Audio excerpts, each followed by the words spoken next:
If I said that I had a half and I added another half to it, we all know that if you have a half of a pie and another half of a pie and you add them together, you'll get 1.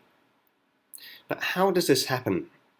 Well, the way we could think about this is because we have one half and then another half, we overall have 2 halves.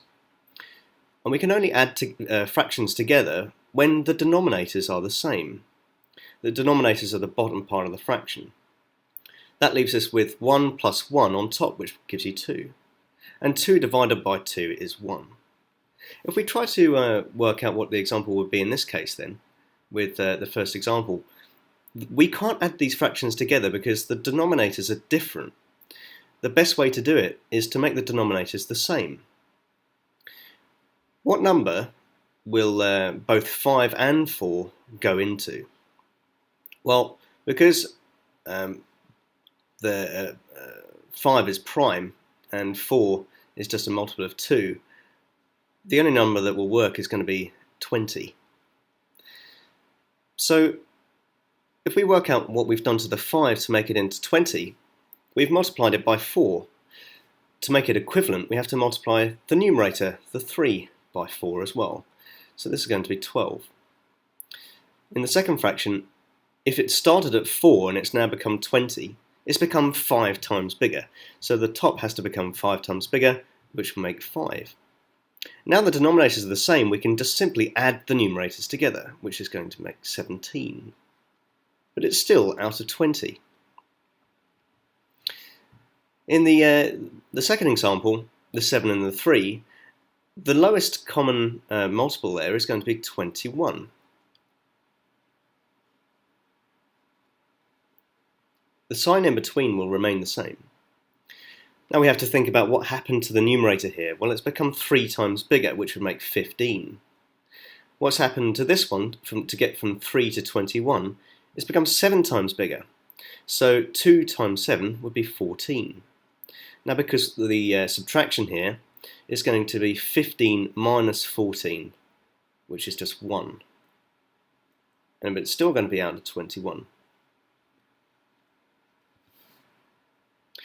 For the next examples,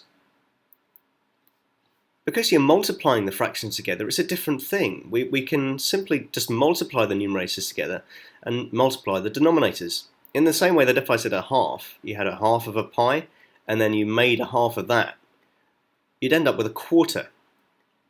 Because the top multiplies the numerator, 1 times 1 is simply going to be 1, and 2 times 2 is 4. So by using the same sort of principle here with this example, because it's multiplying, you can say that the 4 times 3 is going to be 12, and the 5 times 7 is 35. For the second example, the 5 times 2 is going to be 10,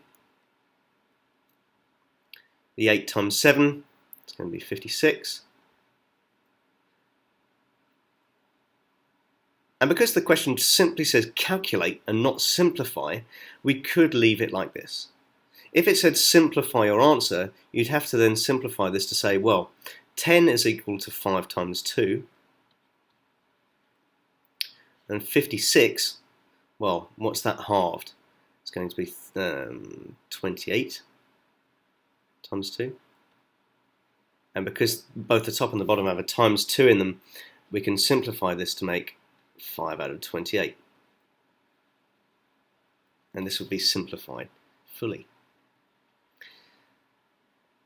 For example 3, when it's divided by, this is the same as saying times by if we switch the second fraction upside down.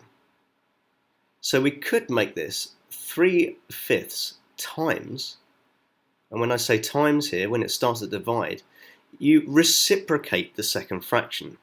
Reciprocate means just turn upside down. So this is going to be 3 over 2. And then this just goes back to the examples from example 2. You simply multiply the tops together and then multiply the bottoms together like that.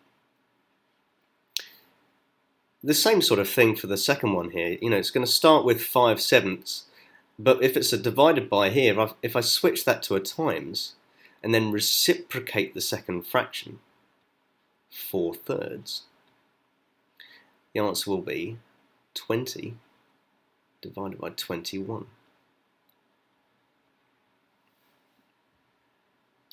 Now for the final set of examples. What's different with these is that they are now mixed number fractions, which means they are an integer mixed with a proper fraction. It means 1.5, not 1 times a half. So 1.5 is how many halves? If you start with 1, that's 2 halves, and another half, that would give you 3 halves. Let's do the same with the second one.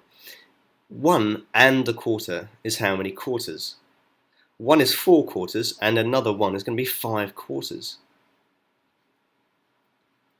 Now this is the same as example 2 again.